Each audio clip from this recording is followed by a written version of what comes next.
आंखों का पानी खत्म हो गया, आए भरते भरते कलेजा भस्म हो गया। ना मालूम मैंने ऐसा कौन सा पाप किया जो तुमने मुझको इस कदर संताप दिया। अभी अपनी किस्मत को ही रो रही थी और पहले जख्म से निडाल हो रही थी, और अब तुम भी साथ जाने को तैयार हो गई और दोनों ही मेरी सूरत से बेजार होगी।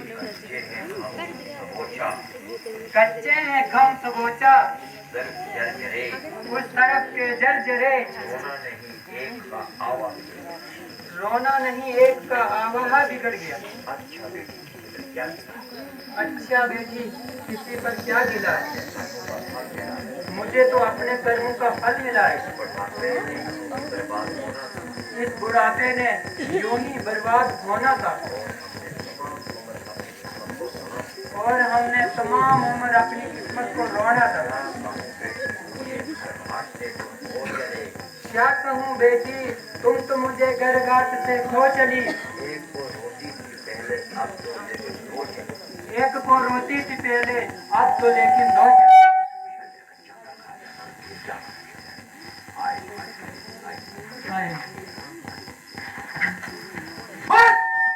अब तक तो सब्र किया और बताइए अपनी तबीयत पर जब्त किया, लेकिन माता जी की ये हालत देखकर सीना चेक हो गया और कलेजा मानो जल के राख हो गया। मेरी मौजूदगी में माता जी को इस तरह से आजाद, मेरी जिंदगी पर लाख दफा लानत फटकार व धिक्कार।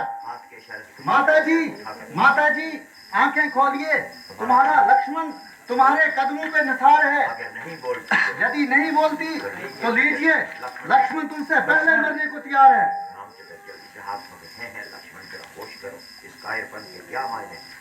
हैं लक्ष्मण, जरा होश करो।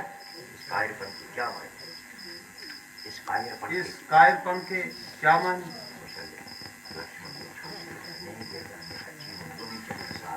नहीं बेटा, मैं तो अच्छी हूँ, यूं ही चक्कर सा आ गया था। अजीब अंधेर है कि जब राम हर तरह से राज का हकदार है तो किसी दूसरे का इस पर क्या अधिकार है। रोने और गिड़गिड़ाने से राज नहीं मिल सकता और किसी के कहने सुनने से राम घर से हरगिज नहीं निकलता। हाँ, यदि किसी में हिम्मत है वो मुकाबले पे आए, अपने दो हाथ दिखाए और हमारे भी देखे, ताकि राज करने का मजा भी आ जाए। वरना मैं हरगिज भी ऐसी बेईमानी और चालाकी नहीं चलने दूंगा। और जब तक दम में दम है, किसी की दाल नहीं गलने दूंगा। प्यारे लक्ष्मण, मुझे सख्त अफसोस है कि तुम्हारी तबीयत में इस कदर क्यों जोश है। जरा सोचो, किसके हाथ देखोगे? हाँ, किसको दिखाओगे? किससे लड़ोगे? हाँ, किसके बरखिलाफ तलवार उठाओगे? बगैर सोचे समझे मुंह से बात निकालते हो और खामख्वा अपने आप को पापों में डालते हो। मालूम नहीं तुम क्या ख्याल कर रहे हो और किस लिए ऐसे अल्फाज इस्तेमाल कर रहे हो। जरा अपने आप को संभालो और इस फजूल जोश को अपने दिल से निकालो। तुम्हारे कुल का नाश हो रहा है, जिसे देखकर मेरा कलेजा पाश पाश हो रहा है। उधर पिताजी की हालत बद से बदतर हो रही है, इधर माता जी अपनी जान खो रही हैं, भाभी बेचारी अलग से जमीन पे पड़ी रो रही है। आपको ना मालूम कौन सा चाव चढ़ रहा है, आप उल्टा मुझे ही बता रहे हैं तुम्हारा गुस्सा बेकायदा बढ़ रहा है। अच्छा, अगर धर्म इसी का नाम है तो यूं ही सही इस तरह से तमाम खानदान का मिलिया बैठ कर जरूर राज कर लेगा और सूर्यवंशी मुकुट अपने सर पे धर लेगा। लक्ष्मण, हाँ, यदि धर्म इसी का नाम है तो मैं भी यदि एक एक को राज करने का मजा न सिखा दूं तो माता सुमित्रा का दूध एक दफा नहीं बल्कि लाख दफा आराम है।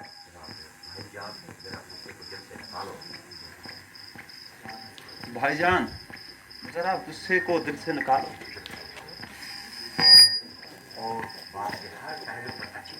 आओ बात के हर एक पहलू पे अच्छी तरह नजर डालो। इसमें भरत का क्या कसूर है? वो बेचारा तो यहाँ से कोसों दूर है। तुम बार बार उसका क्यों नाम लेते हो और खामखा उसे इल्जाम देते हो? माता कैकेयी का तो यूं ही एक बहाना है। दरअसल हमारी आजमाइश का एक बहाना है। मगर अफसोस कि तुम मामूली सी आजमाइश में डगमगा गए और थोड़ी सी बात के लिए इतने घबरा गए। ऐसे अल्फाज मुंह से निकालकर दुनिया को हंसा रहे हो और अपने आप को बागों के फंदे में फंसा रहे हो। क्रोध की वजह से तुम्हारी तबीयत बिल्कुल बहाल नहीं। हाँ, रघुकुल की आन का तुमको मुतलिक ख्याल नहीं। बहुत अच्छा, यदि रघुकुल की ये रस्म है तो अयोध्या में रहना मेरे लिए भी कसम है। जीते जी मैं आपका साथ नहीं छोड़ सकता और किसी हालत में भी आपकी हिफाजत से मुंह नहीं मोड़ सकता। अगर तुम भी साथ चलोगे तो भरत का क्या? लक्ष्मण से ये कैसा सवाल? इस हालात में उसका जिंदा रहना सख्त महाल है। लक्ष्मण उससे पहले अपनी जान देने को तैयार है। तुम्हारी जिद से सारा खानदान बेचिराग हो जाएगा।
तुम्हारे साथी मैंने यहाँ का हाथ छोड़ा।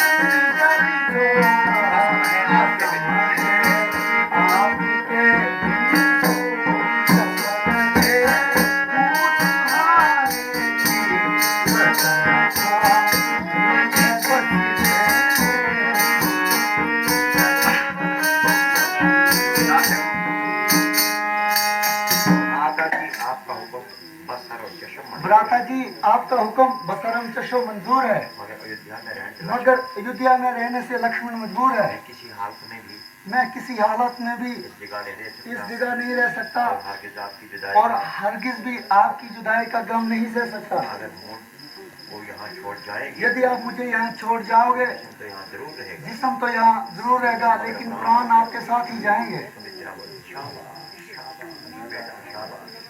शाबाश शाबाश बेटा शाबाश। आज तूने मेरे दूध का हक दे दिया, आज तूने मेरे दूध का हक दे दिया। मेरे कुलभूषण। मेरे कुलभूषण, अगर ये तेरा वियोग मेरे लिए महाकष्ट है, अगर ये तेरा वियोग मेरे लिए महाकष्ट है, अगर तेरा